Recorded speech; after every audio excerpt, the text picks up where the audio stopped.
زندہ و جاویداں ہے پیغام کربلا کا، زندہ و جاویداں ہے پیغام کربلا کا، ہر دور کی زبان ہے، ہر دور کی زبان ہے پیغام کربلا کا۔ لا حول ولا قوة إلا بالله العلي العظيم، حسبنا الله ونعم الوكيل، نعم المولى ونعم النصير۔ أعوذ بالله من الشيطان الرجيم، بسم الله الرحمن الرحيم۔ الحمد لله الذي يؤمن الخائفين وينجي الصالحين وجزاء المستغفرين ويهلك ملوكا ويستخلف آخرين، والصلاة والسلام على رسول ثقلين محبوب رب المشرقين والمغربين، جد الحسن والحسین، نبینا سیدنا ابی القاسم محمد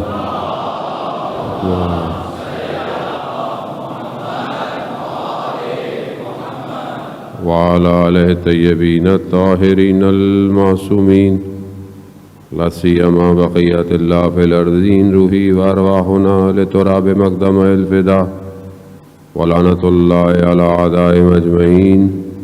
بسم اللہ الرحمن الرحیم، رب اشرح لی صدری ویسر لی امری واحلل عقدۃ من لسانی یفقہوا قولی، اما بعد فقد قال اللہ تبارک وتعالی فی کتاب الحکیم والقرآن المجید، وما خلقت الجن والانس الا لیعبدون۔ صلوات بھیج دے محمد والے۔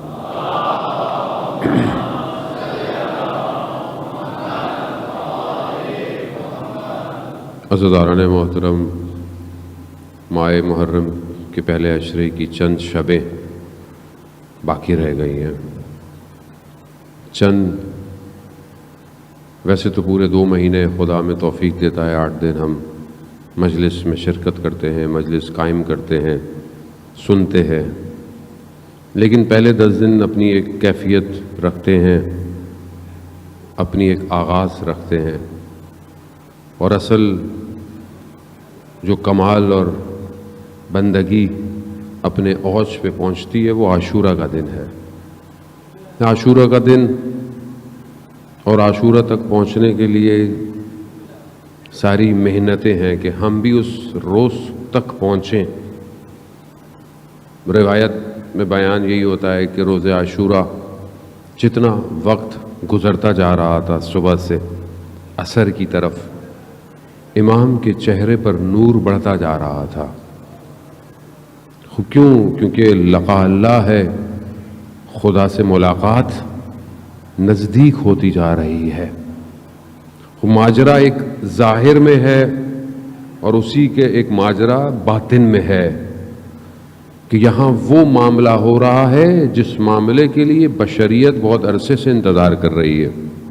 یعنی یہ وہ معاملہ ہے، یہ معاملہ آسان سا نہیں ہے، یہ ایسا نہیں ہے چند لوگ آئے، چند لوگ ادھر سے آئے، چند لوگ ادھر سے آئے اور کچھ شہید ہو گئے، ادھر کچھ قتل ہو گئے، نہیں۔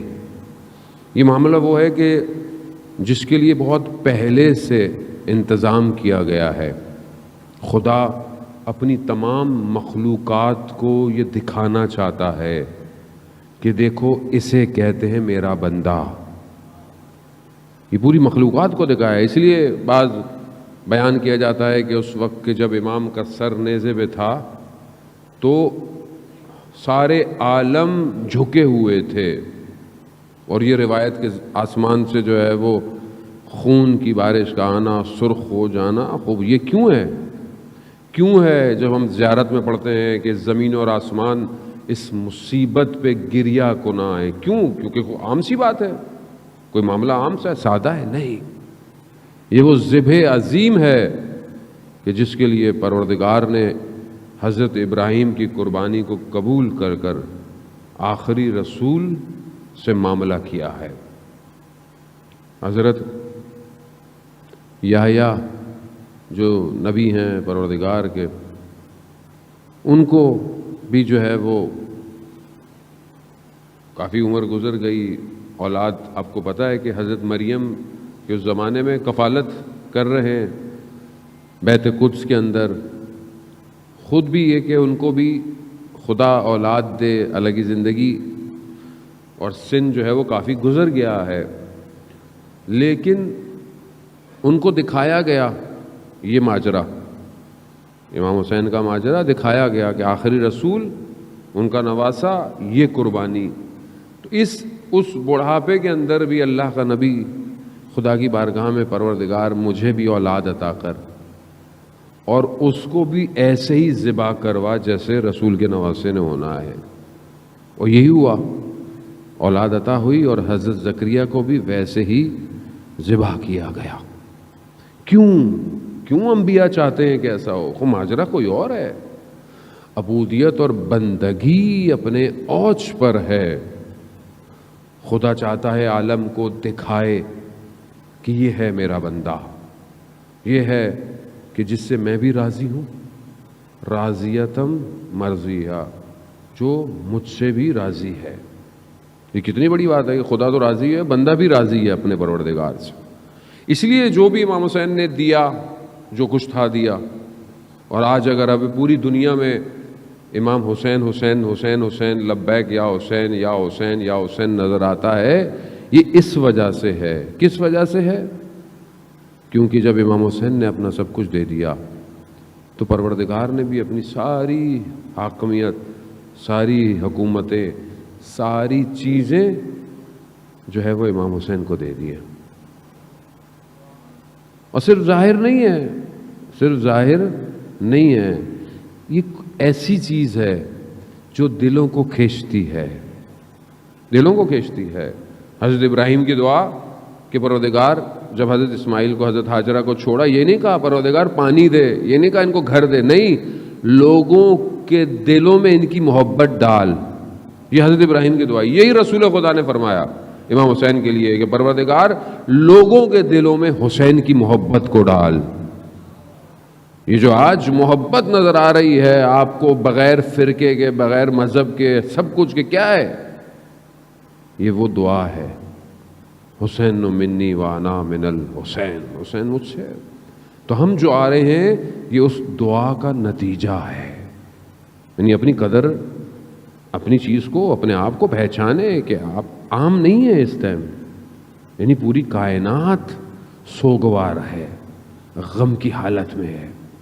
جب اللہ کا ولی غم میں ہو، حجت خدا غم میں ہو، آخری امام غم میں ہو، تو پوری کائنات غم کے اندر ہے، پوری کائنات۔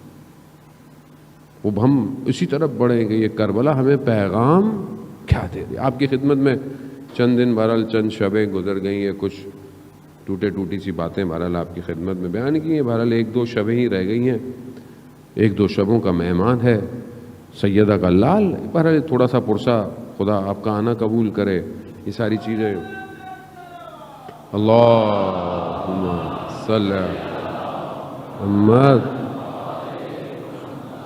بہرحال جو بھی لوگ اپنی طرف سے پوری کوشش کرتے ہیں مجلس کو قائم کرنے میں، انتظامیہ، اسکاؤٹ ٹرسٹ، جو بھی بانیان مجلس ہیں، میڈیا والے، سب اپنا کردار ادا کرتے ہیں، اپنی کوشش کرتے ہیں، آپ کو بھی کرنا چاہیے، ایک ذمہ دار عزادار بنے۔ بہرحال کووڈ ہے، کرونا ہے، بیماری وبا اپنی جگہ پر یقیناً ایس او پیز پہ بہرحال جتنا ہو سکتا ہے عمل کریں، خاص طور پہ آتے جاتے وقت سبیلوں پہ بہت اچھی بات ہے، پانی پلائیں، شربت پلائیں سب، لیکن بہرحال احتیاط کریں، خاص طور پہ اگر آپ کی سبیلیں ایسی جگہوں پہ لگی ہیں کہ جہاں پر دوسرے لوگ ہمسائے ہیں، اتنا خیال کریں کہ اونچی آواز کے اندر اتنے نوحے وغیرہ کا خیال کریں گے، کیونکہ لوگوں کو دعوت دیں اس در پہ آنے کی، لوگ ناراض نہ ہوں، ہمارے کسی عمل سے امام حسین سے دور نہ ہوں۔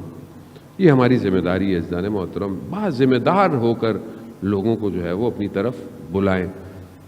امامیہ والوں نے بلڈ کیمپ بھی لگایا ہوا ہے، اسی ایام میں جو بلڈ دینا چاہے تاکہ وہ کسی نہ کسی مریض کی شفا کا باعث انسان بن سکتا ہے. جو بہرحال آپ سے کر سکتے ہیں آپ کو کرنی چاہیے. عزیزان محترم، چند خاص جو پیغام ہیں کربلا کے وہ میں کچھ آپ کی خدمت میں عرض کیے. اپنے استاد کی زحمت تو انہوں نے کی ہے. کووڈ کی وجہ سے وہ اس سال مجلس سے نہیں پڑھ پا رہے. حجت الاسلام مسلمین ڈاکٹر رفیع، خدا ان کو شفاء کاملہ اور عاجلہ عطا فرمائے. بہرحال انہی کی زحمت ہے، میں تو ٹرانسلیٹ کرتا ہوں آپ کی خدمت میں آگے اور میں کچھ بھی نہیں کرتا. ایک پیغام جو مجھے آج کل بھی بہرحال میں نے جو پیغام دیا وہ ادھورا رہ گیا، وہ پورا نہیں کر پایا، لیکن بہرحال میں صرف نظر کرتا ہوں وقت کو دیکھتے ہوئے. اگلا پیغام آپ کی خدمت میں عرض کرتا ہوں. جوان سب سے زیادہ ماشاءاللہ ہمارے درمیان میں موجود ہوتے ہیں. رسول خدا حضرت محمد مصطفیٰ صلی اللہ علیہ وآلہ اللہم صلی علی محمد. رسول خدا اپنے ایک صحابی کو بیان فرماتے ہیں اپنے حدیث کے، دو چیزیں میرے جانے کے بعد امت سے بہت جلدی چلی جائیں گی، بہت تیزی سے چلی جائیں گی. کہا یا رسول اللہ کون سی چیزیں؟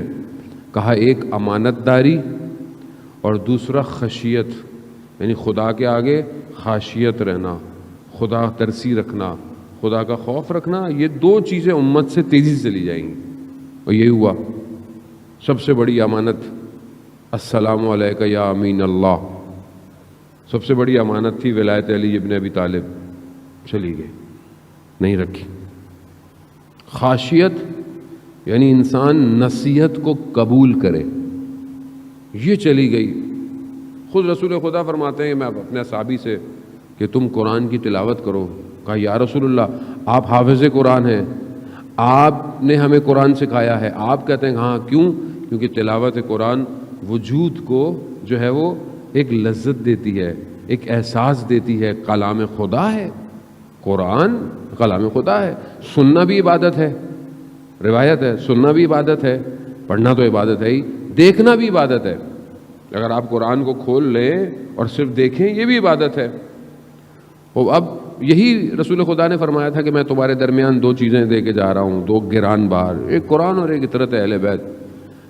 اب یہ دونوں چیزیں ہمارے پاس کتنی ہے؟ قرآن کی گفتگو آ گئی تو میں تھوڑا سا، اتنا تو حق بنتا ہے تھوڑا سا قرآن پہ گفتگو کر لوں، کیونکہ قرآن ہی تو ہے ایک ایسی چیز کہ جو معجزہ ہے جاویداں ہر وقت. دنیا کی سب سے اوتھینٹک بک ہے. دنیا کی ساری کتابوں میں کہیں نہ کہیں اوپر نیچے ہے، اس بک میں کچھ ایسا نہیں ہے. اوتھینٹک بک ہے. انسان کتابیں خریدتا ہے، best selling of the year, line لگا لگا کے لوگ کتابیں خریدتے ہیں باہر ویسٹ میں. یہ ایسی کتاب ہے کہ جو کتنے شوق سے ہم خریدتے ہیں. کسی نے دے دی تو دے دی. ماں باپ بیٹی کو شادی میں دیتے ہیں، بس وہ بھی کوئی دے. آج کل تو پتہ نہیں کوئی دیتا بھی ہے کہ نہیں دیتا. عزیزان محترم، حضرت فاطمہ سلام اللہ علیہا، اللہم صلی علی محمد، بی بی ارشاد فرماتی ہیں مجھے اس دنیا میں تین چیزیں اچھی لگتی ہیں. بس میں یہ حدیث بیان کر کے آگے کی طرف بڑھوں گا، بس آپ کی توجہ کا طالب. بی بی فرماتی ہیں مجھے تین چیزیں اس دنیا میں اچھی لگتی ہیں. پہلی، مجھے اپنے بابا رسول خدا کے چہرے کو دیکھنا اچھا لگتا ہے، چہرے کو دیکھنا اچھا لگتا ہے. دوسری چیز بی بی فرماتی ہے مجھے قرآن کی تلاوت اس دنیا میں اچھی لگتی ہے. اب بی بی کے ماننے والے ہیں، ہمیں بھی اچھی لگنی چاہیے. اب کتنی اچھی لگنی چاہیے یہ باپ کے اپنے اوپر ہے. کتنا قرآن پڑھنا چاہیے ڈیلی؟ کتنا پڑھنا چاہیے؟ آپ کے ذہن میں کتنا پڑھنا چاہیے قرآن؟ کتنا؟ کلام الہی ہے. آیت اللہ غازی طباطبائی سے ان کے شاگرد نے پوچھا، رضوان اللہ تعالیٰ علیہ، پوچھا کہ ہم قرآن پڑھتے ہیں مگر لیکن جو پہلے بزرگ آپ کہتے ہیں قرآن پڑھتے تھے جب قرآن پڑھتے تھے تو پورا عالم ان کے آگے کھل جاتا تھا. ان کا عالم یعنی پورا قرآن ان کے آگے، پوری دنیا کو، وہ کائنات کو دیکھ رہے ہوتے تھے. کائنات ان کے سامنے واضح ہوتی تھی، روشن ہو جاتی تھی. یہ کیسے ہوتا تھا؟ یہ کس طرح ہوتا ہے؟ تو آیت اللہ قاضی فرماتے ہیں وہ جب قرآن پڑھتے تھے تو وہ کھڑے ہو کر اپنے ہاتھوں میں قرآن کو اٹھا کر اپنے سر کو برہنہ کر کر خدا کی بارگاہ میں ذکر کرتے تھے، قبلے کی طرف رخ کر کے. کہا تم بستر میں بیٹھے ہوئے، کسی طور بیٹھے ہوئے تم قرآن کو تلاوت کر رہے ہو، کہاں تمہیں قرآن کھولے گا تمہارے اوپر؟ تو کیا واقعاً قرآن اس طرح ہے ہماری زندگی میں؟ قرآن ہماری زندگی میں ایسے ہے؟ کتنی قرآن کی آیتیں میں روز پڑھتا ہوں، مسلمان ہوں، رسول پر ایمان رکھتا ہوں، آخرت پہ ایمان رکھتا ہوں، یہ سب کہاں لکھا ہے؟ قرآن میں. تو قرآن ہے کتنا میری؟ مولانا صاحب نماز پڑھتے ہیں، قرآن کی صورتیں تو ہیں اس کے اندر. وہ تو نماز ہے بھائی، قرآن کتنا ہے زندگی میں؟ اتنے واٹس ایپ کے میسیجز پڑھتے ہیں، اتنے فیس بک کے سٹیٹس دیکھتے ہیں، اتنا انسٹاگرام پہ اسکرول کرتے ہیں، انگلی تھک جاتی ہے. کتنی قرآن کی آیتیں اوپر نیچے کرتے ہیں. بھائی آج میڈیا کا دور ہے نا، آج تو آسانی ہے آپ کے لیے. اب میں مولوی صاحب میں رستے میں جا رہا ہوں، مجھے ٹائم نہیں ہے، میں جاب کرتا ہوں، ٹائم نہیں ہے، میں پڑھتا ہوں، میرے پاس ٹائم نہیں ہے. بھائی اتنا تو ٹائم ہے، آتے جاتے وقت ہینڈ فری لگا لو، قرآن پلے کر دو، اپنے وجود کو کلام الہی سے منور کرو. آنے والا وارث قرآن ہے، جب نور دیکھے گا تو ہی تو بلائے گا.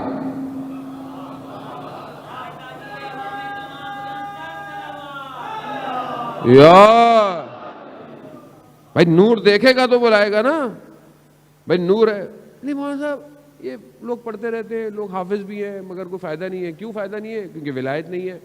اچھا ولایت نہیں ہے تو اگر ولایت ہے تو قرآن عمل، ولایت کہاں آئے گی؟ عمل کے ساتھ. بھائی کیا کہا جاتا ہے؟ چھٹے امام سے روایت ہے، امام جعفر صادق علیہ السلام، اللہم صلی علی محمد.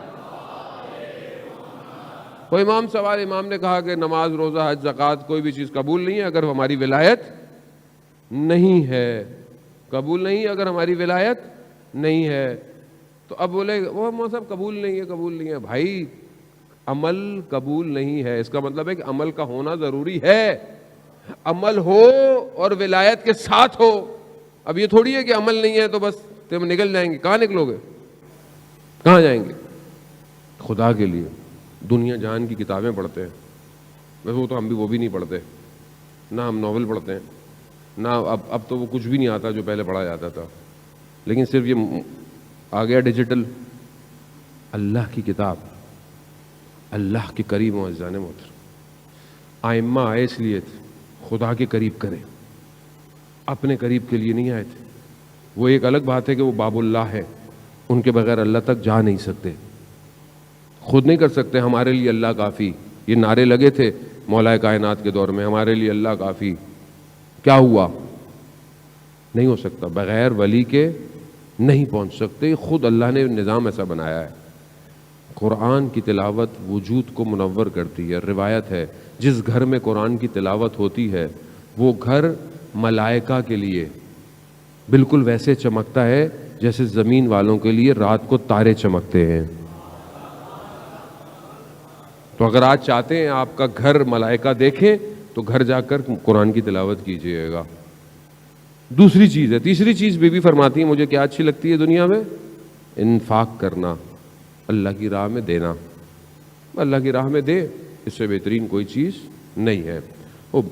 اب یہ جو خاشیت ہے، خاشیت کیوں برال پیام کربلا ہے؟ کیوں ہے؟ کیونکہ امام حسین علیہ الصلوۃ والسلام ارشاد فرماتے ہیں اللہم صلی علی محمد. امام ارشاد فرماتے ہیں کہ کیوں نہیں امام نے کبھی کہا کہ میں رسول کا نواسا ہوں، کبھی میں کہا علی کا بیٹا ہوں، کبھی میں کہا میں سیدہ کا بیٹا ہوں، کبھی اپنا امامہ دکھایا کہ یہ رسول کا امامہ ہے، کبھی اپنی تلوار دکھائی کہ یہ رسول کی تلوار ہے. حتیٰ گھوڑے پہ بھی سوار جب وہ کہا یہ رسول کی سواری ہے. کیوں؟ کیونکہ شاید ان کے دل میں خاشیت پیدا ہو جائے، شاید ان کے دل کے اندر کوئی چیز اثر کر جائے. لیکن نہیں اثر کرتی تھی. کیوں؟ جب زہیر کو بھیجا رسول خود امام حسین نے کہ جاؤ ان کو نصیحت کرو، زہیر جب گیا عمر ابن سعد کو اور ان کو شمر کو کرنے کے لیے تو انہوں نے کیا کیا؟ زہیر تمہیں کیا ہو گیا ہے؟ تم تو دوسرے مسلک کے تھے، تمہیں کیا ہو گیا ہے؟ تم امام حسین کے ساتھ چلے گئے ہو. کہا اس واز کی وجہ سے، خشیت کی وجہ سے. کہا کیوں؟ کہا میں دور تھا، میں دوسری طرف تھا، میری بیوی نے مجھے نصیحت کی. میری بیوی نے مجھے نصیحت کی. کیا کہا؟ کہا زہیر علی کے بیٹے کو تنہا نہیں چھوڑنا. کہا اثر کر گئی. اسی لیے حضرت علی فرماتے تھے کمیل سے، حضرت کمیل کو، کمیل نصیحت کرو، واس کرو. کیوں؟ کان سننا چاہتے ہیں، کان سننا چاہتے ہیں. اس لیے رسول خدا کہتے تھے قرآن کی تلاوت کرو. کیوں؟ سننا چاہتے ہیں کان. یہ صاف ہونا چاہتا ہے وجود پاک. آج معاشرے کے اندر واز و نصیحت ہی نہیں ہے. مجلس اگر ذرا سی آپ واز و نصیحت کر دیں، لیکن یہ مولانا صاحب کو مجلس ہی پڑھنا نہیں آتی ہے، پتہ نہیں کیا پڑھ دیں. اچھا ہمارے لیے تو اللہ نے سسٹم چینج کیا، میں نے آپ کو پہلے ہی بتا دیا، ہمارا سسٹم چینج ہے. ہم نے تو ایسی پڑھنی ہے، اور وہ اب معاشرے میں جا کر فٹ ہو گئی ہے کہ ایسی بھی مجلس ہوتی ہے.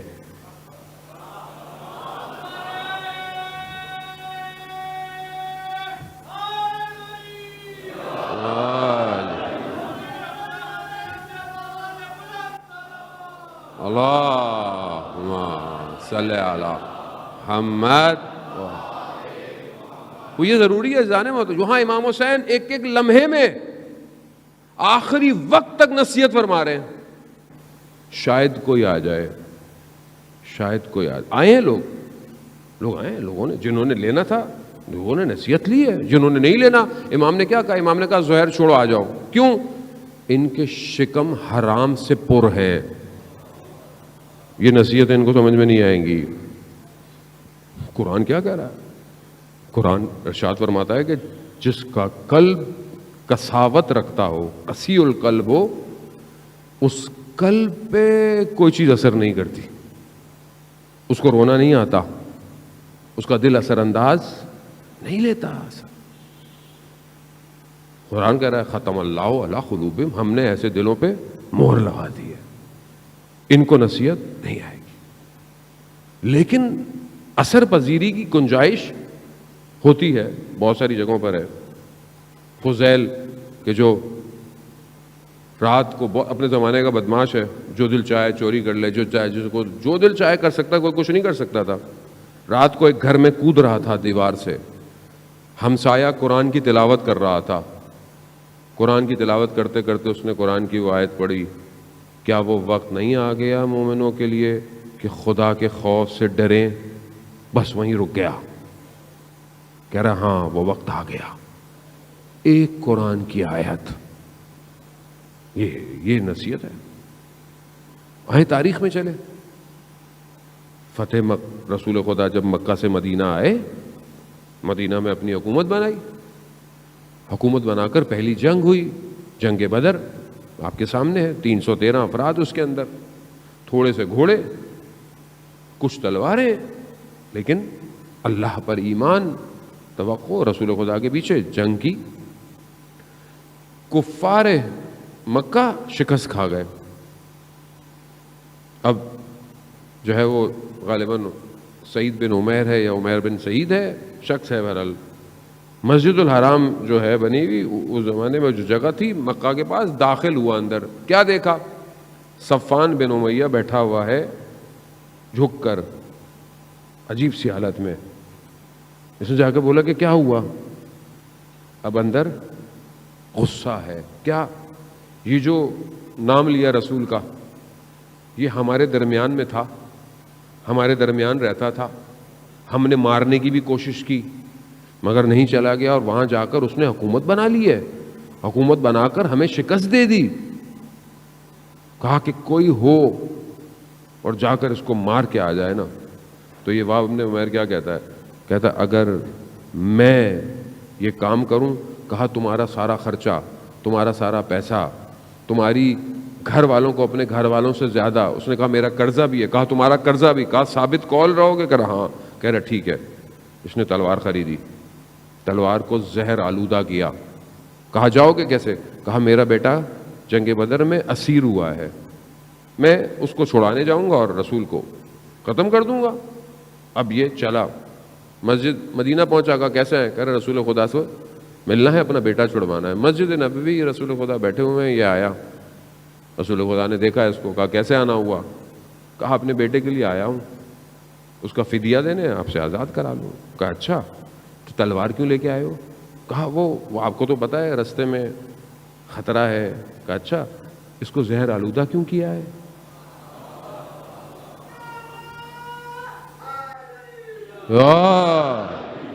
اب پریشان ہو گیا۔ اب اگر نبی کو نہ پتا ہو غیب کی باتیں، یہ مجھے نہیں سمجھ میں آتا، بعض مسلمان پتہ نہیں کیوں ایسی باتیں کرتے ہیں۔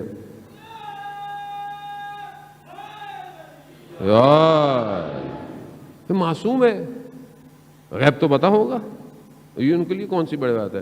جب یہ کہا نا کہ یہ کیوں کیا، تو پہلے تو انکار کرنے لگ گیا، انکار کیا اس نے۔ کہا اچھا، مکہ کے پاس صفان کے ساتھ بیٹھ کر تم نے مگر پلاننگ نہیں کی ہے، تمہارے گھر والوں کے پیسے دے گا، تمہارے قرضوں کو دے گا۔ اب تو یہ کہا لگتا ہے تیسرے شخص آپ تھے وہاں۔ آ گیا، پاؤں میں پڑ گیا، ایمان لے آیا، مسلمان ہو گیا، بیٹا آیا مسلمان ہو گیا۔ اب ادھر صفان انتظار کر رہا ہے رسول کو مار کے آئیں گے۔ اب یہ مکہ میں داخل ہوئے، کہا کیا ہوا؟ کہا ہم تو مسلمان ہو گئے، ہم تو، یہ ہے خاشیت، اثر پذیری، قبول کر لیا رسول کو۔ ناراض ہو گیا وہ، کہا میں نے تمہیں نہیں، میں تمہارا بات ہی نہیں کی۔ فتح مکہ جب ہوئی تو رسول خدا نے سب کو معاف کیا سوائے 10 لوگوں کے، 8-10 لوگوں کے سوا سب کو معاف، اس میں ہی صفان بھی تھا۔ کیوں؟ کیونکہ اس نے ٹیررسٹ پلان کیا تھا رسول کے خلاف۔ رسول نے خدا کہ اس کو معاف نہیں کیا جائے گا۔ البتہ رسول نے بعد میں لوگوں کو معاف کر دیا، رسول تھے، رحمت اللہ عالمین تھے، معاف کر دیا، لیکن اس کو کہا نہیں، اب اس کی جان خطرے میں ہو گئی، اب یہ نکلنا، کیونکہ جب رسول معاف نہیں کرے تو اس کا مطلب ہے اس کو تو مارنا جائز ہے، اس کو تو مارنا۔ ابھی چھپے، اب وہی شخص وہب بن عمیر، دیکھیں اس لیے کہتے ہیں دوست اچھا ہونا چاہیے، دوست آپ کا ایسا ہو جسے دیکھ کر خدا یاد آئے۔ اچھا، تو یہ دوست تھا نا، دوست تھا، اس حالت میں رسول کے پاس آیا سفارش کرنے، یا رسول اللہ میرا دوست ہے، معاف کر دیجیے۔ رسول خدا نے کہا چلو معاف کر دیتے ہیں، میرا امامہ لو، کیونکہ اگر وہ اکیلا باہر نکلا تو اس کو یہ مجھے پہنچنے سے پہلے مار دیں گے، میرا امامہ لو تاکہ لوگ اس کو کچھ کہیں نہ۔ اس کو لے کر آئے، مسلمان ہوا، جنگ حنین میں مولا علی کے ساتھ تھا۔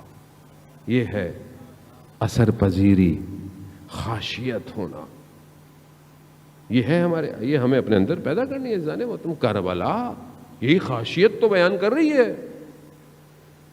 سید ابن طاؤس بیان کرتے ہیں، جنہوں نے سب سے اوتھینٹک مقتل جس کا ہے لہوف، وہ کہتے ہیں کہ شب عاشورہ خیموں کے پاس جو آوازیں تھیں وہ بالکل ایسے جیسے شہد کی مکھیوں کی آوازیں نہیں ہوتی ہیں۔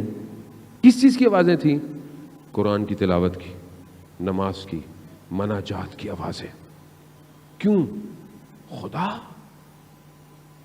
خدا کے لیے کر رہے تھے، خدا کی طرف بڑھنا ہے۔ اور یہ بہت ضروری ہے کہ ہم اپنے اندر اپنی اس حالت کو رکھیں۔ ہم تو آج کل ایسے ہو گئے، جیسے آج کل کا مطلب، خدا آپ کو نہیں کہہ رہا جوانوں کو، مطلب کچھ اور جوانوں کو کہہ رہا ہوں جو یہاں نہیں ہے، کہ مثلاً ہمیں اب نصیحت کریں گے، آپ والد کو ایسے کہتے ہیں، آپ کو کیا پتا دنیا کیا ہے، آپ کو کیا پتا زمانہ چینج ہو گیا ہے، ماڈرن زمانہ ہے۔ بیٹیاں، خدا ہماری بیٹیوں کو حفظ اور سلامت رکھے، آ کر ماں باپ کو سامنے آ جاتی ہیں۔ دیکھیں ماں باپ ہیں، فوراً ان کا اپنا تجربہ ہے، اپنی ساری چیزیں ہیں، اپنے کلچر ہے، ثقافت ہے۔ اب آپ بالکل آ کر جو ہے وہ، اب ہے تو تعجب ہوتا ہے، ماں باحجاب ہو، بیٹی ماڈرن ہو۔ وجہ کیا ہے؟ وجہ وہی تاثیر پذیری نہیں ہے نا، اثر پذیری نہیں ہے، نصیحت نہیں ہے، واعظ نہیں ہے۔ معاشرے میں واعظ تو بالکل بھی نہیں ہے، ویسی نہیں ہے، کیونکہ نصیحت قبول کرنے کے لیے بھی ظرفیت چاہیے، ظرفیت چاہیے نا۔ آپ 5 منٹ نصیحت کریں، آپ کو برا لگے گا، بولے یار کیا نصیحت۔ اب جب بھی ابا کے پاس بیٹھو نصیحت کرتے ہیں، جب بھی دادا کے پاس بیٹھو نصیحت کرتے ہیں، جب بھی اماں کے نصیحت ہی کرتی رہتی ہے۔ بھائی قبول کرو نصیحت کو، کون کرے گا؟ تمہارا خیر خواہ ہے کون ماں باپ کے علاوہ؟ تمہارا دوست تمہیں نصیحت نہیں کرے گا، کیونکہ دوست ہمارے ایسے ہم نے بنائے نہیں۔ آج کل تو 4 دوست بیٹھے ہوتے ہیں اپنے اپنے موبائل میں، پتہ نہیں کیوں ساتھ بیٹھتے ہیں، میری سمجھ میں نہیں آتا۔ بھائی گھر گھر بیٹھ لو اپنے، جب بات ہی نہیں کرنی ایک دوسرے سے، ایک دوسرے کے سامنے بیٹھے ہیں، وہ بھی موبائل پہ لگے ہوئے ہیں، وہ بھی موبائل پہ لگے، میاں بیوی کا بھی یہی حال ہے آج کل، معاشرہ ایسا ہو گیا ہے۔ عزیزان محترم، قبول کیجئے نصیحت، واعظ، میں نے آپ کی خدمت میں پہلے عرض کیا تھا کہ ملا قلی حسین حمدانی رضوان اللہ تعالیٰ علیہ ایسا واعظ کرتے تھے، ایسی نصیحت کرتے تھے کہ سننے والوں کے بدن کی ہڈیاں ٹیڑھی ہو جاتی تھیں، ٹیڑھی ہو جاتی تھیں، کچھ دیر تک چل نہیں سکتے تھے، سیدھا لنگڑاتے ہوئے چلتے تھے، تھوڑی دیر میں طبیعت ٹھیک ہوتی تھی، ایسا واعظ تھا۔ کہاں ہے آج معاشرے میں ایسا واعظ؟ کوئی نہیں ہے واعظ، کہیں پہ بھی نہیں ہے۔ آپ گنے چنے علماء ہیں آپ کے پاس، خدا صحت دے، بہرحال مولانا طارق جمیل صاحب بھی علیل ہیں، مجھے بتا دو۔ اللہم صلی علی محمد۔ اور کچھ اور علماء یہی آپ کو نظر آتے ہیں جو واعظ کرتے ہیں، باقی تو سب اپنا اپنا معاملہ چل رہا ہے ہر کسی کا۔ واعظ نصیحت تو ایسی ہے کہ جو اثر کرے، اثر کرے۔ میں اپنی جوانی کے ٹائم میں جو ہے وہ طارق جمیل کو سنا، اس وقت میں دیکھتا یار ایک بندہ خدا کی خوف دیتا ہے، اللہ کی طرف لے کے آتا ہے، یہ نہیں پتا تھا کہ اللہ ہمیں بھی اسی لائن میں لے آئے گا ایک دن، کہ تمہیں بھی یہی کام کرنا ہے بھائی، اللہ کی طرف لے کر آؤ، خوف کی طرف لے کر آؤ، خاشیت کی طرف لے کر آؤ، لاؤ۔ اور ہم نے اپنے اساتذہ سے جب ہم ان کے سامنے جاتے ہیں جو حقیقی عارف ہیں، آپ یقین کریں ان کے درسوں کے اندر جو ہے وہ انسان شرمندہ ہوتا ہے اپنے اوپر، یعنی ان کی گفتگو ایسی ہوتی ہے کہ انسان اپنی طرف متوجہ ہونا شروع ہو جاتا ہے۔ ہمارے استاد آغا شعبان داداشی جب بھی ہمیں درس دیتے تھے تاریخ کا، کلام کا، لیکن اللہ کے ولیوں میں سے ایک ہے، اکثر پڑھتے پڑھتے اشارہ کر دیتے تھے، سید ہے تو بہت اچھا، لیکن اگر اس کا اخلاق بچوں کے ساتھ اچھا ہو تو بہت، یعنی یہ پتہ چل جاتا تھا کہ میں بچوں کو ڈانٹ کے آیا ہوں۔ اتنا اثر، تاثیر۔ ایک جوان، آیت اللہ شمس الدین کہتے ہیں، ایک جوان کو میں نے دیکھا کہ ظہر کی نماز میں مسجد گزر خان فاطمیہ کم المقدسہ حضرت آیت اللہ بہجت رضوان اللہ تعالیٰ علیہ ظہر کی نماز پڑھاتے تھے۔ ایک جوان ہر ظہر میں اس کو دیکھتا تھا کہ اس کے چہرے سے لگتا تھا کہ جوان جو ہے وہ بہت پاک اور صاف ہے۔ پھر مجھے ایک اور عالم دین نے اس جوان کا ماجرا بتایا کہ ماجرا کیا ہے، کہا ایک شب جمعہ یہ آیا تھا بس، وہ خود بتاتا ہے، اس کے بعد اس کی زندگی بدل گئی۔ یعنی خود آیت اللہ عظمہ بہجت کی نماز ایسی تھی جو لوگوں کو گناہ چھڑوا دیتی تھی، جو ان کے پیچھے نماز پڑھتا تھا۔ وہ کیسے؟ خاشیت، یوٹیوب پر ہے، آپ دیکھیں نماز، سجدے کے اندر کیسے چیختے ہیں، کیسے گریہ کر رہے ہیں، جیسے خدا کے سامنے حاضر ہے۔ وہ جوان، وہ کہتے ہیں کہ وہ جوان تہران کا رہنے والا تھا، 1.5 سے 2 گھنٹے کی ڈرائیو ہے، ہر روز وہ آتا تھا ظہر کی نماز پڑھنے، ہر روز۔ کیوں؟ کیونکہ اسے پتا ہے کہ خاشیت دل میں پیدا ہو گئی، یہ زندگی جوانی گزر جائے گی، کچھ نہیں بچے گا۔ مولا متقیان فرماتے ہیں مناجات امیر المومنین جو مسجد کوفہ کے اعمال ہیں، کیا ہے؟ اللہم انی اسألک یوم لا ینفع، پروردگار میں سوال کرتا ہوں اس دن کا جس دن کوئی چیز نفع نہیں دے گی سوائے جو سالب سلیم قلب لے کر آیا ہوگا۔ قلب سلیم جو لے کر آئے گا اس کے علاوہ کوئی چیز نفع نہیں دے گی۔ اس سالے میں کیا کریں، کیا کریں پھر اس کو؟ خاشیت کے لیے ہمارے استاد بیان کرتے ہیں کہ 4 سٹیپ ہیں کہ جو ہمیں کرنے چاہیے، اگر ہم کریں تو یہ دل خاشع ہو جائے گا، اثر لے گا۔ پہلی چیز وہ کہتے ہیں مراقبت ہے۔ مراقبت یعنی اپنا خود خیال رکھو، صبح شام خیال رکھو، تم کر کیا رہے ہو، تم بول کیا رہے ہو، تم سن کیا رہے ہو، تم کھا کیا رہے ہو، مراقب رہو۔ جیسے انسان گاڑی چلاتا ہے ہائی وے پہ اور ہر طرف اس کی نگاہ ہوتی ہے، شیشے، دونوں شیشوں کو دیکھ رہا ہے، بیک میرر کو دیکھ رہا ہے، فرنٹ پہ دیکھ رہا ہے، یعنی کیوں؟ یعنی کہیں سے بھی کوئی چیز آ سکتی ہے، بالکل حواس میں، ذرا سی بھی غفلت کرے گا، اگر بغیر بیک میرر کے دیکھے گاڑی ٹرن کر لے تو دوسری گاڑی مار دے گی آگے اس کو۔ یعنی کیا ہے؟ یعنی مراقبت کرتا ہے۔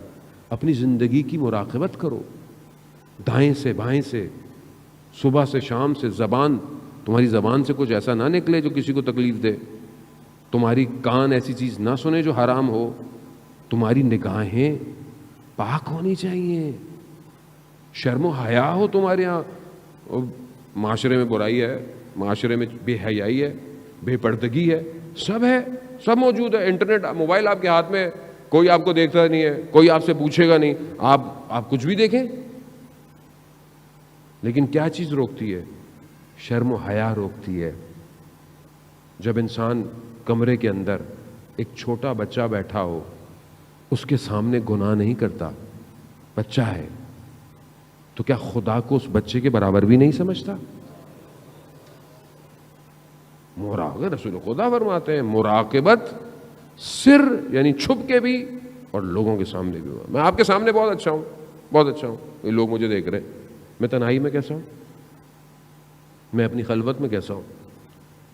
حیا یہی ہے، حیا تنہائی میں ہے، حیا قلب کے اندر ہے، قلب۔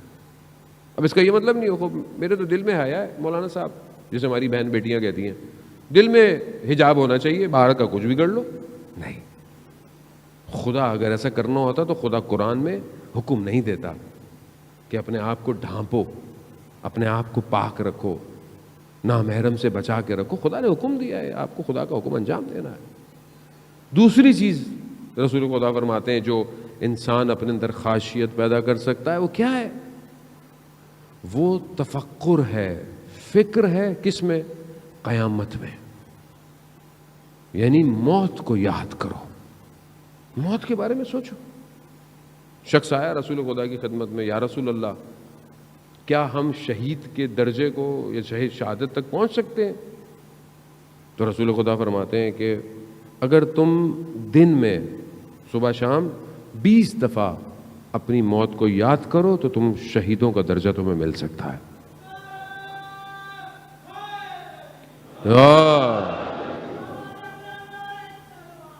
اللہم صلی علی محمد۔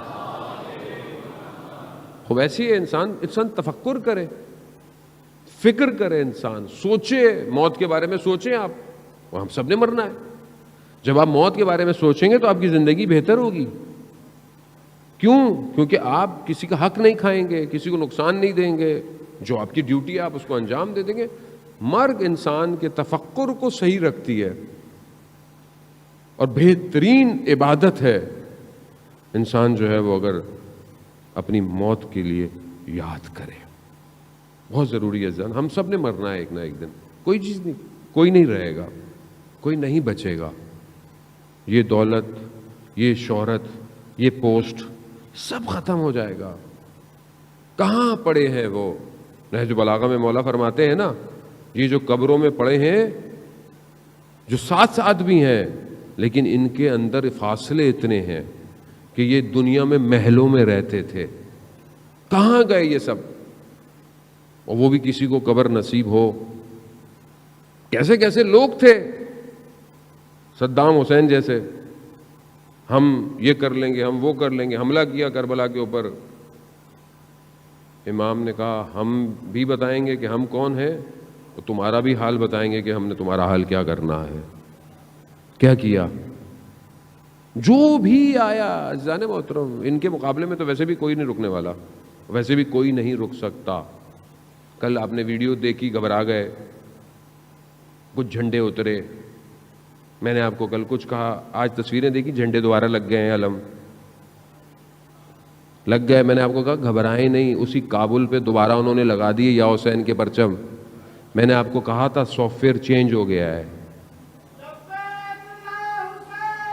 لبیک یا حسین، لبیک یا حسین، لبیک یا حسین، لبیک یا حسین۔ وہ دنیا جمع ہو رہی ہے، دنیا کو پتہ چل گیا ہے، خود انہیں بھی پتہ چل گیا کہ جس تفکر پر وہ اتنے عرصے سے رہے انہیں کامیابی نہیں ملی۔ جب اس ولایت کے تفکر کے اندر میں آئے تو انہیں پتہ چلا کامیابی کسے کہتے ہیں۔ ابھی کیا ہے، انہوں نے بیان کیا دیا ہے، ہمارا ہم لوگ، ہم داعش نہیں ہیں، ہم اہل سنت ہیں، ہمارا شیعوں کے ساتھ کچھ نہیں ہے، شیعہ ہمارے ساتھ ہیں۔ آپ ان کا بیان دیں گے، اور انہیں خاص کہا ہے کہ پر ہمسائے ملکوں کو یہ بات پہنچا دیں، پروپیگنڈے کا شکار نہ ہوں. کیوں؟ کیونکہ انہیں پتا ہے. انہیں کیا پتا ہے؟ وہ جو پردے میں ہے وہ خود اپنے آنے کی تیاری کروا رہا ہے. اللہم صلی علی محمد.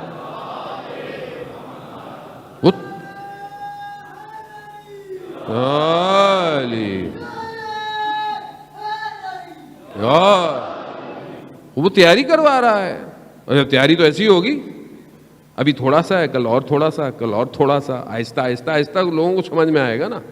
ایک دم تو آپ، ہمارے یہ بھی بڑا مسئلہ ہے کہ کوئی بہرحال ہماری طرف نہیں، مولا کی طرف آتا ہے، امام کی طرف آتا ہے، مطلب پورے آؤ. بھائی کیا آنے دو اس کو، آ رہا ہے. یہ فلانے مولانا اتنی باتیں کرتے ہیں، پوری کیوں نہیں کرتے؟ بھائی جتنی وہ کرتے ہیں جہاں وہ رہتے ہیں اس حساب سے وہ بہت کرتے ہیں باتیں. آپ آنے دیں. امام حسین علیہ السلام سب کے ہیں، کسی فرقے کے نہیں ہیں، کسی مذہب کے نہیں ہیں.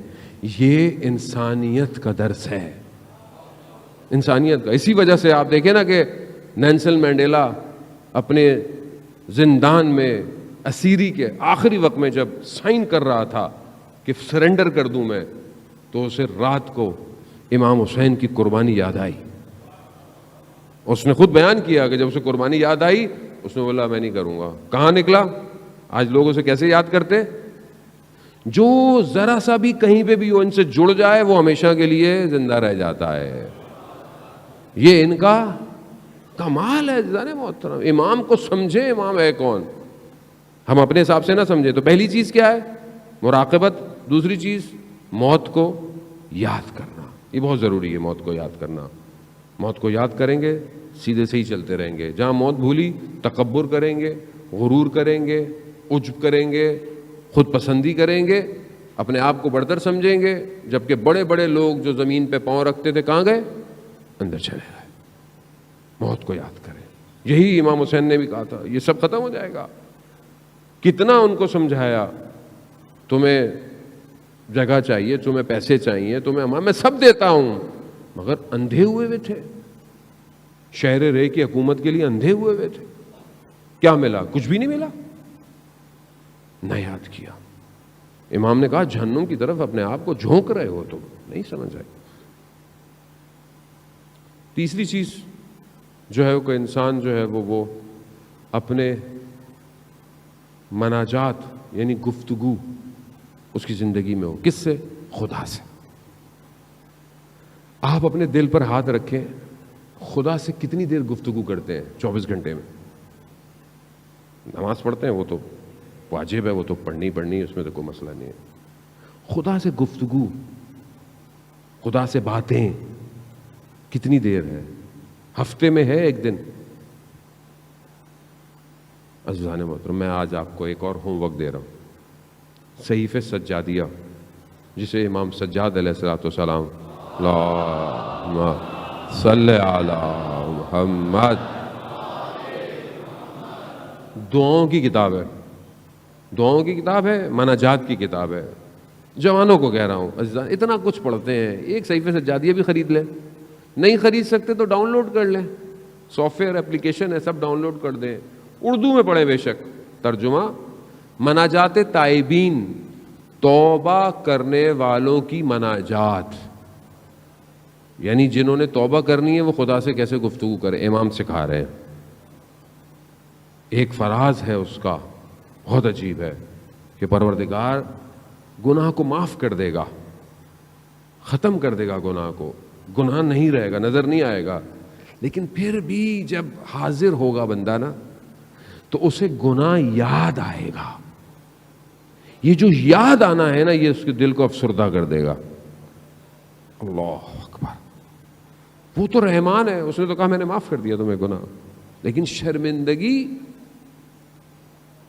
اس لیے امام فرماتے ہیں مناجات ابو حمزہ کے اندر بھی چند مناجات ہیں جس کو آپ اپنی زندگی میں جو ہے نا وہ رکھیں. ضروری نہیں ہے کہ رمضان میں پڑھنی ہے مناجات. دعائے ابو حمزہ ضروری نہیں ہے کہ آپ رمضان میں پڑھیں، آپ پورا سال تھوڑا تھوڑا پڑھتے رہیں. مناجات شعبانیہ جو شعبان کی رات پڑھی جاتی ہے آپ اس کو سال میں پڑھیں، کسی بھی ٹائم پڑھیں. مانا جاتا ہے امیر المومنین کوفہ کے اعمال میں سے، آپ کبھی پڑھیں. میں نے جوانوں کو دیکھا عزیزان محترم سجدوں میں گڑ گڑاتے ہوئے مناجاتوں کو پڑھنا. آیت اللہ عظمہ بہجت رضوان اللہ تعالیٰ فرماتے تھے کہ ہم اپنے استاد کے کہنے پر حرم مولا کائنات میں تہجد کی نماز پڑھ رہے تھے. ہم نے قنوت میں دعائیں پڑھنی ہوتی تھی. ہم نے دیکھا کہ ایک جوان آیا، وہ قنوت میں دعائے ابو حمزہ ایسے پڑھ رہا ہے جیسے خدا سے گفتگو کر، واقعاً اپنے وجود کے ساتھ. نماز ختم ہوئی، جوان چلا گیا. کہا ہم نے اپنے استاد سے پوچھا کہ یہ کون تھا؟ کہا مگر تم نہیں پہچان پائے، وقت کا امام تھا. کہا ہم کب دیکھیں گے استاد؟ کہا خدا تمہاری ظرفیت کو پیدا کرے گا جب تم اپنے امام کو دیکھو گے. یعنی قنوت کے اندر خوب بات کریں، کوئی ہفتے میں تھوڑی دیر کو مناجات، خدا سے بات کریں. کیا ہے، پوری دنیا سے باتیں کرتے ہیں. رات کے پیکج، فری کے پیکج ہیں ساری موبائل کی کمپنیوں کے، سستے پیکج ہیں کہ آپ کس سے بات کریں گے. آپ خدا نے آپ کو وائرلیس، موبائل لیس، کمیونیکیشن لیس، کسی چیز کا محتاج نہیں کیا کہ مجھ سے بات کرو. بس ہاتھوں کو اٹھاؤ، بات کرو مجھ سے. کیوں نہیں کرتے بات؟ خدا اسی لیے گرفتار کرتا ہے ہم لوگوں کو، مصیبت میں جو ڈالتا ہے نا. لوگ بہت مصیبت میں پریشان ہوتے ہیں.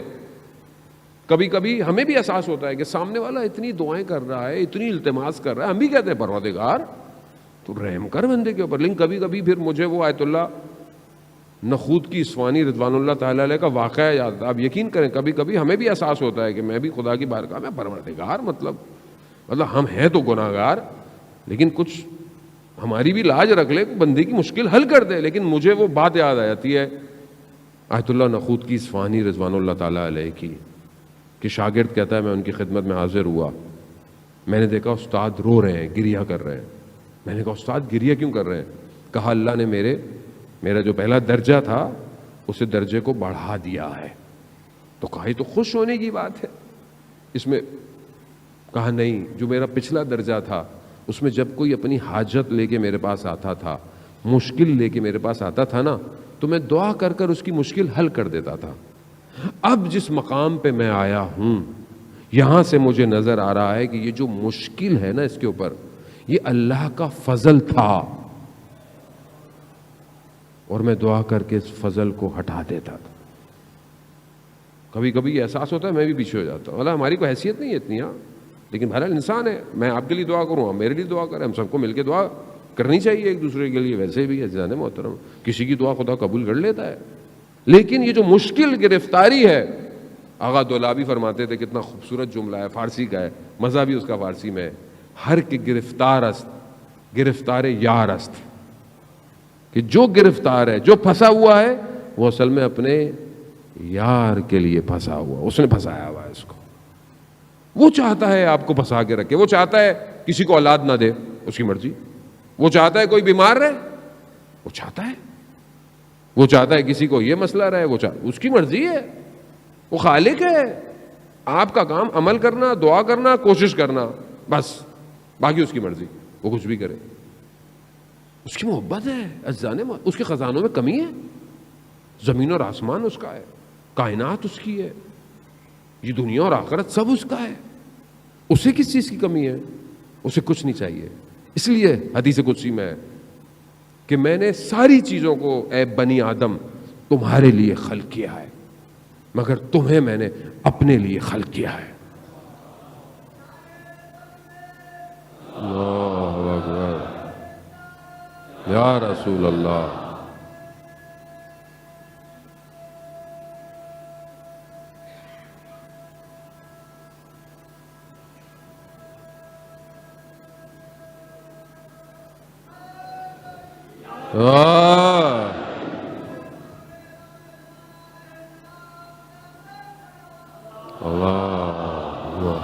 صلی علی محمد. عزیزان محترم، بہرحال وقت بہت تیزی سے جو ہے وہ اپنے اختتام کی طرف بڑھا. یہ مناجات اپنی زندگی میں شروع کریں. انتظار نہ کریں، پتہ نہیں کون سی رات آخری رات ہو، ہمیں بھی یہ بھی نہیں پتہ۔ چوتھی اور آخری چیز جو کہ انسان کے اندر خاصیت پیدا کرتی ہے وہ احسان کرنا ہے، نیکی کرنا ہے۔ احسان کریں، نیکی کریں، سامنے والے پر، ہمسائے پر، پڑوسی پر، رشتہ دار پر، جس پر بھی۔ بہرحال یہ صفت اللہ کو پسند ہے، احسان کرنا۔ عزیزان محترم، بہرحال یہیں پہ میں کہتا چلوں کہ بہرحال دعا کی بات آئی کہ ہمیں دعا کرنی چاہیے، کوشش بھی کرنی چاہیے، خاص طور پہ ان لوگوں کے لیے کہ جو بہت عرصہ سے لاپتہ ہیں، مسنگ پرسن۔ شاید ہمارا کوئی نہیں ہے، شاید ہمیں اس لیے احساس نہیں ہوتا، لیکن جس کا بیٹا، جس کا باپ، جس کا بھائی بہت عرصے سے جو ہے وہ غائب ہے، اس کا جرم کا بھی نہیں پتہ، یہ بھی نہیں پتہ وہ کہاں ہے، یہ زیادہ کرب ہوتا ہے۔ آپ کو پتہ ہے، انسان کو پتہ ہو نا کوئی کہاں ہی ہے، اطمینان ہوتا ہے، لیکن پتہ ہی نہیں ہے لوگوں کو کہ کوئی کہاں ہے۔ اگر آپ کو پتہ بھی ہو نا کہ کوئی جیل میں ہے، فون کرے گا ہفتے میں ایک دفعہ، مہینے میں ایک، اطمینان تو ہوتا ہے، لیکن پتہ ہی نہیں ہے۔ یہ سب سے بڑا کرب ہے۔ دعا کریں کہ ان سب کے لیے کہ بہرحال حکومت بھی اس پر نظر ثانی کرے اور چیزوں کو دیکھے، اور خدا ان سب کو جلد سے جلد، جو اس دنیا ملک میں، ہمارے ملک میں اور دوسرے ملکوں کے اندر بھی آپ یقین کریں گے لوگ جو ہے وہ مسنگ پرسن کے اندر شمار ہوتے ہیں، ان سب کو جلد سے جلد رہائی عطا فرمائے۔ آپ یقین کریں پچھلے سال بھی ہم ہمیشہ مجلسوں میں کرتے رہے اور ایک شخص کا نام لیتے تھے، کون؟ شیخ زکزکی کا نام لیتے تھے۔ دیکھیں کچھ عرصے پہلے وہ رہا ہو گئے۔ یہ ہے دعاؤں کا نتیجہ۔ اپنی ہر دعاؤں میں بہرحال یاد کریں، جو بھی بہرحال ہیں اللہ تعالیٰ ان سب کو اپنے گھروں میں واپس لے کر آئے۔ ہاں عزاداران محترم، چند شبیں باقی ہیں۔ میں آپ کی اس حسن سماعت کا واقعاً شکر گزار ہوں کہ جس محبت کے ساتھ اور جس آپ تمرکز کے ساتھ، اٹینشن کے ساتھ مجلس کو سنتے ہیں، خاص طور پہ جوان۔ اور بہرحال انسان ایک حد تک چہروں کو دیکھ سکتا ہے، لیکن کچھ چہرے میکسیمم لوگ ہی روز ہی آتے ہیں ماشاءاللہ۔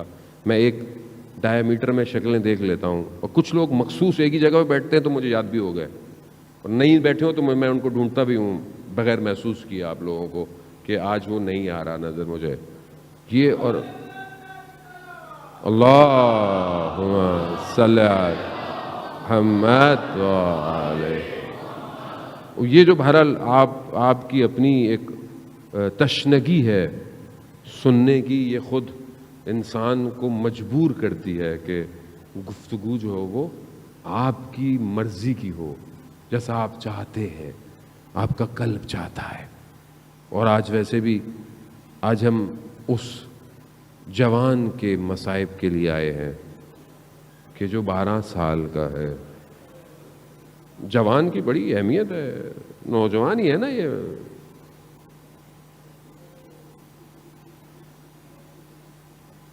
شمال میں رہنے والا ایک 12 سال 13 سال کا بچہ کیپٹل کی طرف آتا ہے، اس وقت جو ہے وہ ایک عالم دین بڑی پوسٹ پہ ہوتے ہیں، کہتا ہے میں ملنا چاہتا ہوں۔ وہ بھی ٹائم نہیں ہے، اتنے بڑے آدمی سے وقت نہیں ہے، میٹنگ ہے، کہا نہیں۔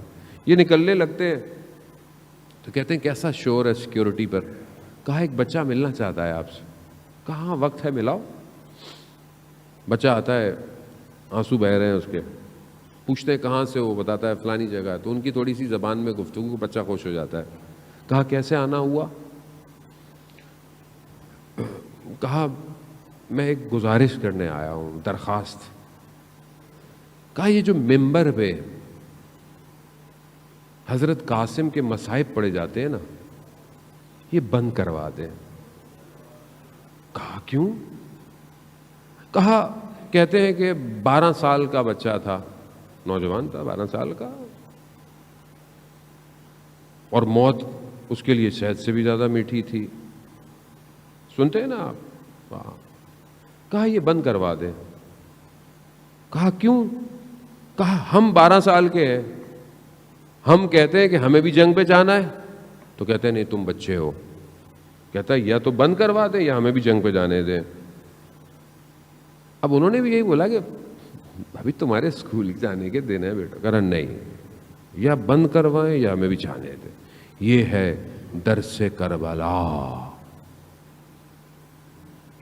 ہم نے حضرت قاسم سے کیا لیا اور دوسری قوم حضرت قاسم سے کیا لے رہی ہے۔ یہی 7 محرم کی بات ہے عزیزان محترم، سال نہیں گزرا ابھی، پچھلی 7 محرم شدید بارش تھی، شدید بارش.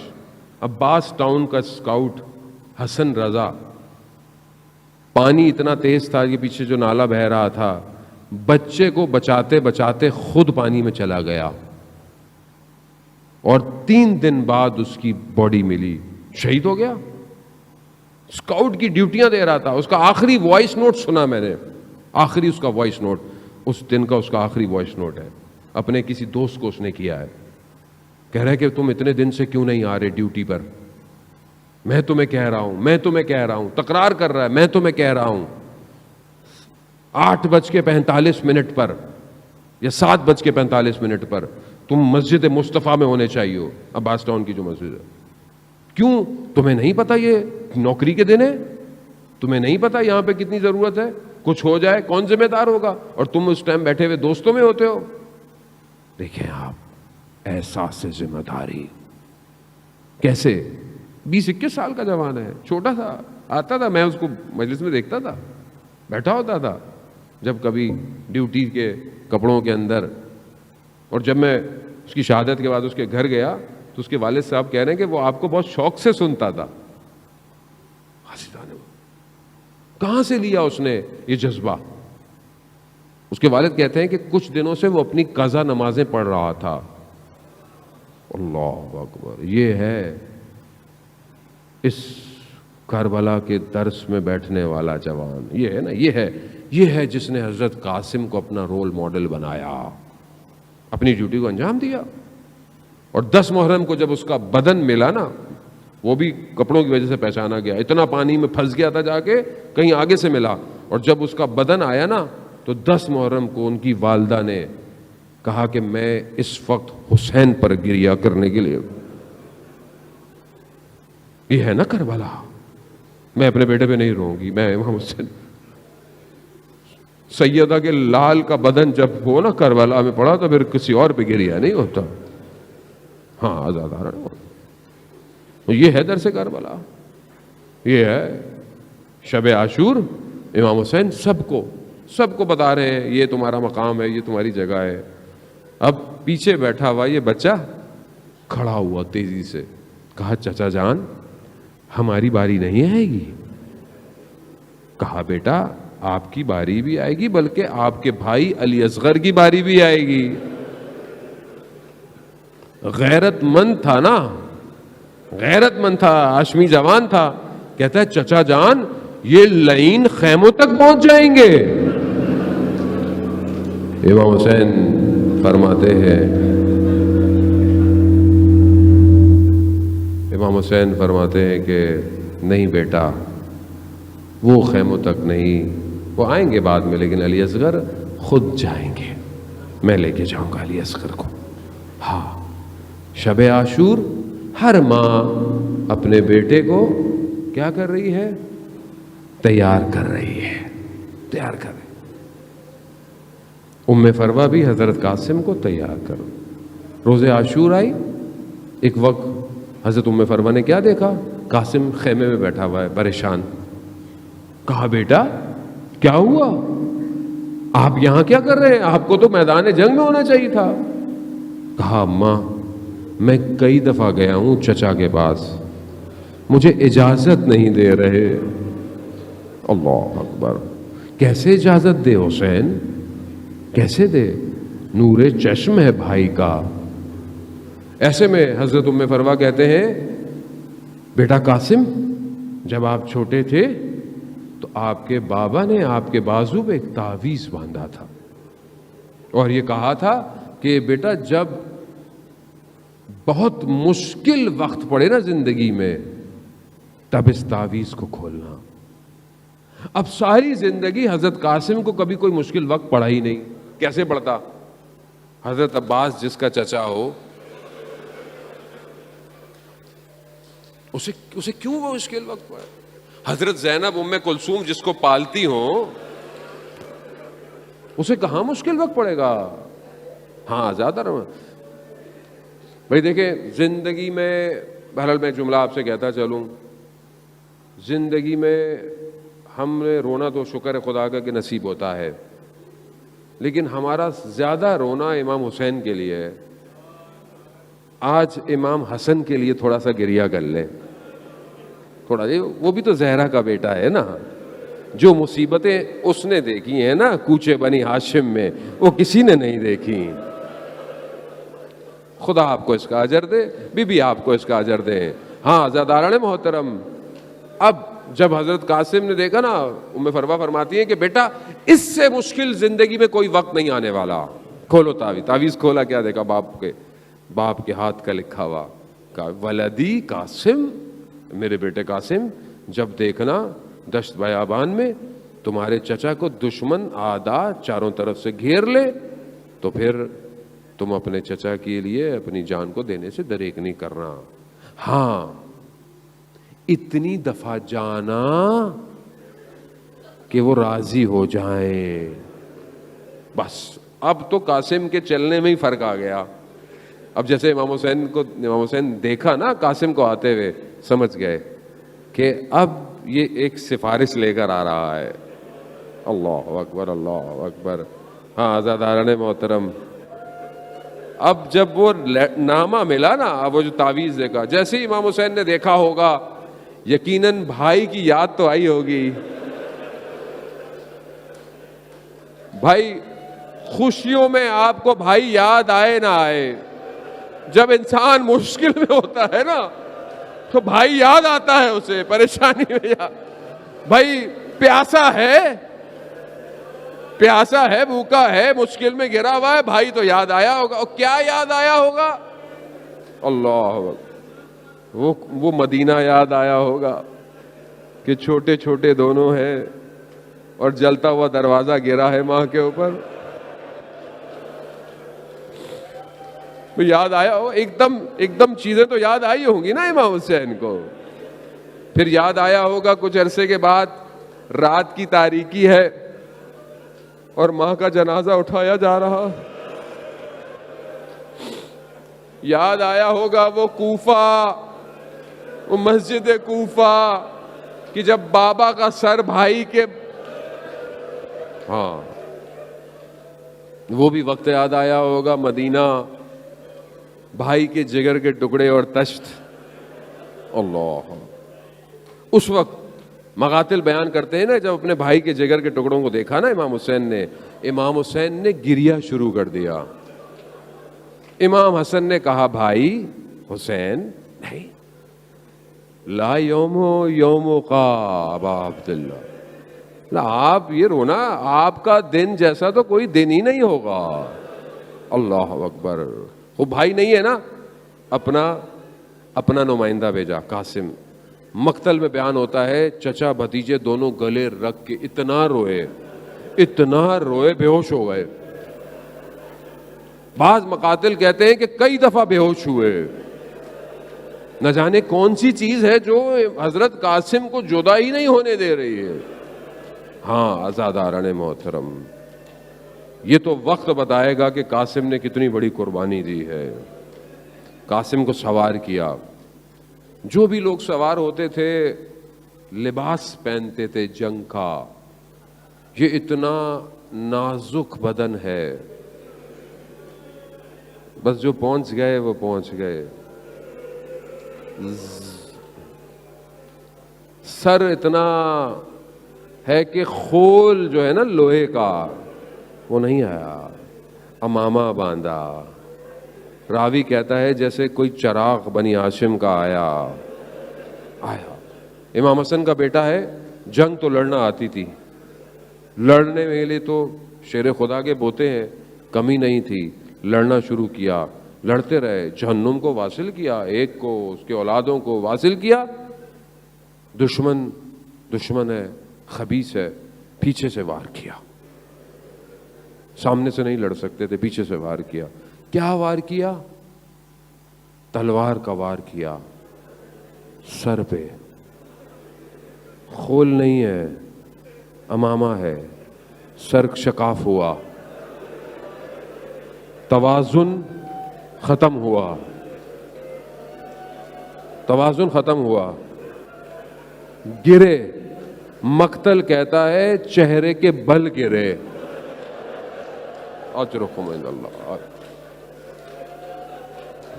بھئی حسن سبز قبا کو پرچھا دیں آپ. جنت البقیع میں اس امام کو پرچھا دیں, اس امام کو پرچھا. ہاں توازن نہیں تھا, چہرے کے بل گرے, پھکارا چچا میری مدد ہو. یہاں مقتل کہتا ہے امام حسین اتنی تیزی سے آئے. وہ لعین جس نے شکاف کے لیے تلوار چلائی تھی نا, اس نے چاہا کہ میں جلد گردن سر سے جدا کروں, مگر امام حسین اتنی تیزی سے پہنچے, امام نے تلوار سے اس کے بازو کاٹ دیا. اب اس کا بازو جب کٹا نا تو اس نے شور مچایا, میری مدد میری مدد.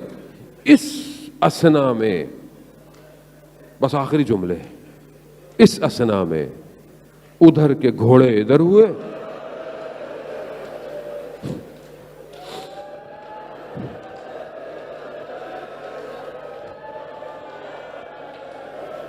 یا آقا سے یا امام.